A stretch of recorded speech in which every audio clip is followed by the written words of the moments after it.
বাংলা চলচ্চিত্রের যুবরাজ খ্যাত চির অমর নায়ক সালমান শাহের সবচেয়ে ব্যবসা সফল সিনেমার নায়িকা ছিলেন শাবনূর। সালমান শাহ তার ক্যারিয়ারের 27টি সিনেমার মধ্যে 14টি সিনেমাই করেছিলেন শাবনূরের সাথে। সাকিব খানের উত্থানে শাবনূরের অবদান সকলেই চোখ বন্ধ করে স্বীকার করে। ক্যারিয়ারের প্রথম দিকে সাকিব খানকে মুনমুন, ময়ূরী, পলিদের সাথে অভিনয় করতে হতো।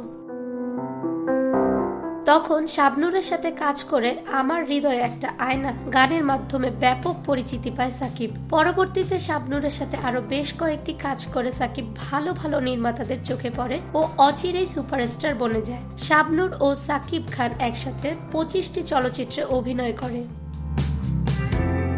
ঢালিউডের লাভার বয় খ্যাত নায়ক রিয়াজ যখন চলচ্চিত্রে আসে, শাবনূর তখন অলরেডি সুপারস্টার নায়িকা। নতুন হিসেবে রিয়াজ তখন সেভাবে পরিচিতি পাচ্ছিল না। শাবনূরের হাত ধরে রিয়াজ ব্যাপক পরিচিতি লাভ করে ও সফল নায়ক হিসেবে প্রতিষ্ঠিত হয়। পরবর্তীতে শাবনূর ও রিয়াজ জুটিবদ্ধ হয়ে 45টি চলচ্চিত্রে অভিনয় করেছিলেন, যার অধিকাংশই ছিল ব্যবসা সফল। চিত্রনায়ক ফেরদৌস এর প্রথম চলচ্চিত্রটি ছিল শাবনূরের সাথে। রিয়াজের সাথে জুটি ভাঙার পর শাবনূর ফেরদৌসের সাথে জুটি গড়ে, তখন ফেরদৌস হিট নায়ক হয়ে যায়। বাংলাদেশে ফেরদৌস এর প্রথম সুপারহিট সিনেমাটিও শাবনূরের সাথে। সিনেমাটি ছিল প্রেমের জ্বালা। শাবনূর ফেরদৌস একসাথে 33টি চলচ্চিত্রে অভিনয় করেন।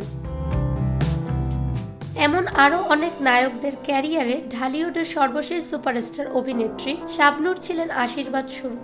অমিত হাসান, ওমর সানি, আমিন খান ও তারা তাদের ক্যারিয়ারের অন্যতম কাজগুলো শাবনূরের সাথেই করেছে। শাবনূর দর্শক হৃদয়ে আজীবন বেঁচে থাকবে শুধুমাত্র তার কর্মে ও গুণে।